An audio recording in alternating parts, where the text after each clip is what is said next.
A reading from the Holy Gospel according to John.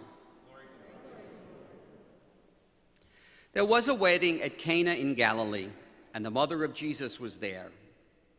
Jesus and his disciples were also invited to the wedding.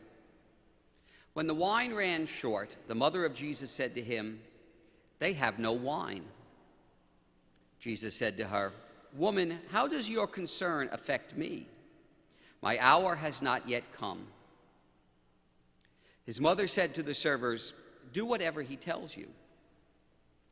Now, there were 6 stone water jars there for Jewish ceremonial washings, each one holding 20 to 30 gallons.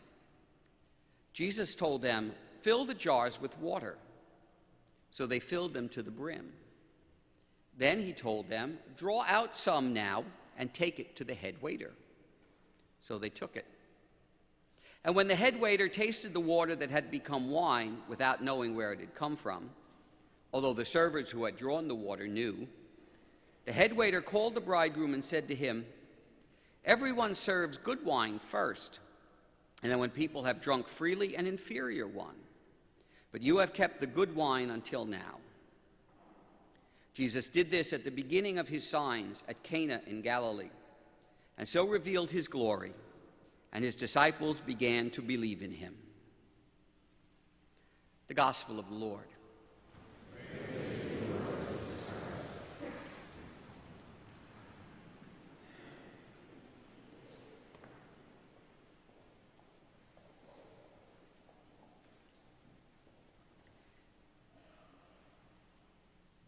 This past week, as I was sitting in my hotel room in Milwaukee, leave it to cathedral ministers to have their convention in Milwaukee in the winter. Milwaukee's a very nice town, but Milwaukee in January?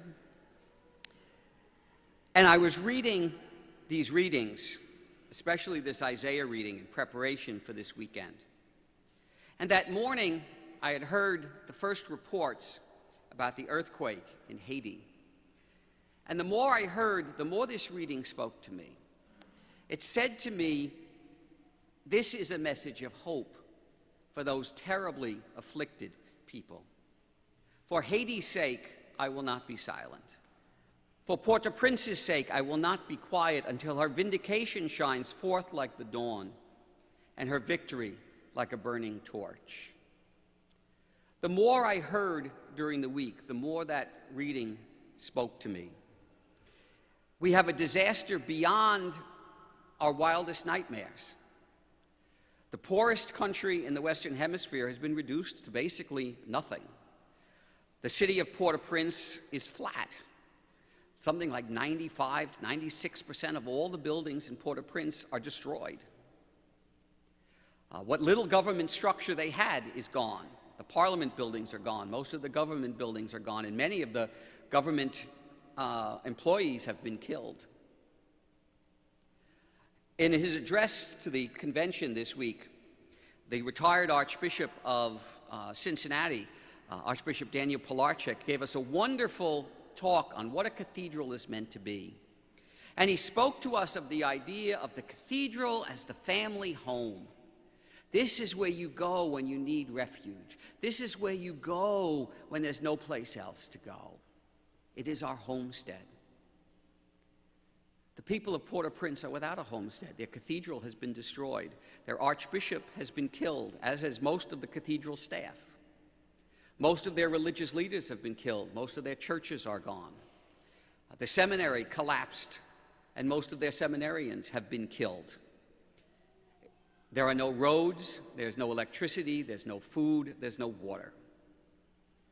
Aid is pouring in, of course, but the big problem is the airport has been basically destroyed. There's no air traffic control. Right now there's an American AWACS plane circling around Haiti that's doing all the air traffic control for the area. Aid is sitting on islands all around it because they can't get into Port-au-Prince. And even if they can get into Port-au-Prince Airport, there are no roads going from the airport into the city. It is just a nightmare, an absolute nightmare. Last I heard, the death toll is approaching 100,000, And some people predict that when it's all over, it could go as high as 500,000 people. That's just beyond belief in a country that's still trying to survive the hurricane from 2008.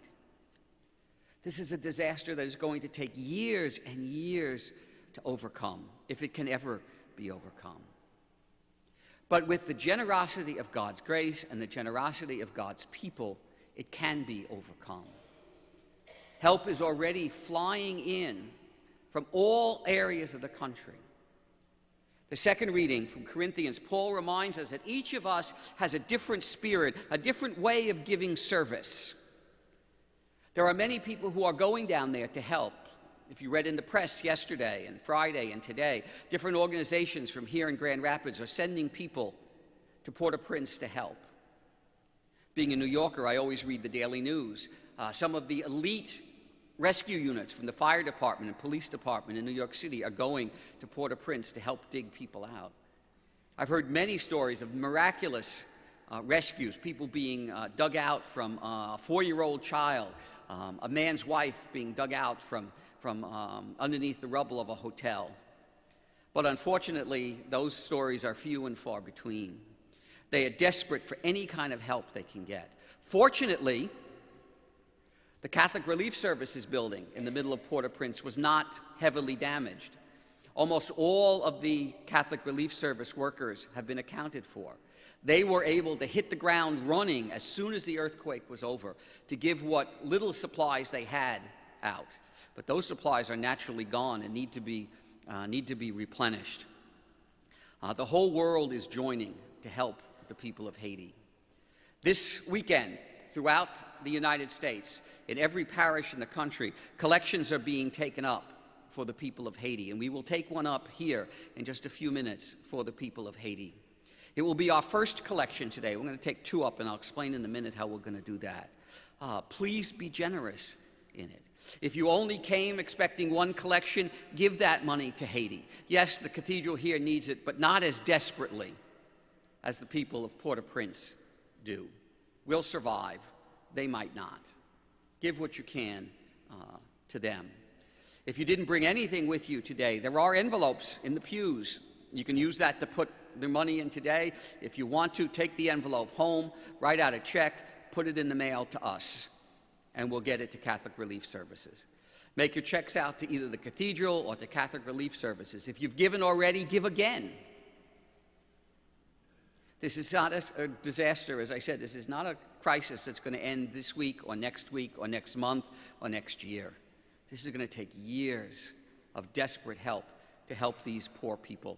Brothers and sisters in the church, many of them are Catholic, and they have nothing now. It is truly the cry of the poor that calls out. Right after the prayer of the faithful today, we will take up the first collection, and that will be for Haiti. And that collection will be brought up with the offertory gifts to be offered to God as our gift today for the people of Haiti. And then after the offertory procession, we'll take up our regular collection for the support of the cathedral. Please, I don't even have to say be generous. That goes without saying, that everybody will be as generous as they can.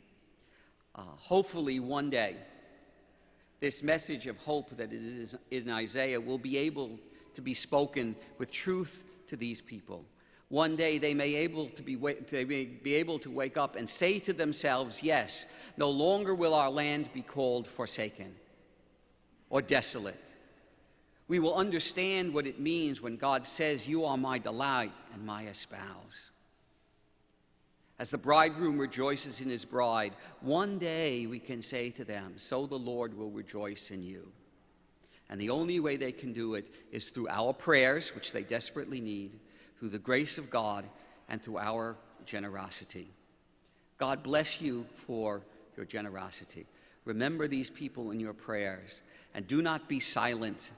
Do not let your voice be quiet until this crisis is ended.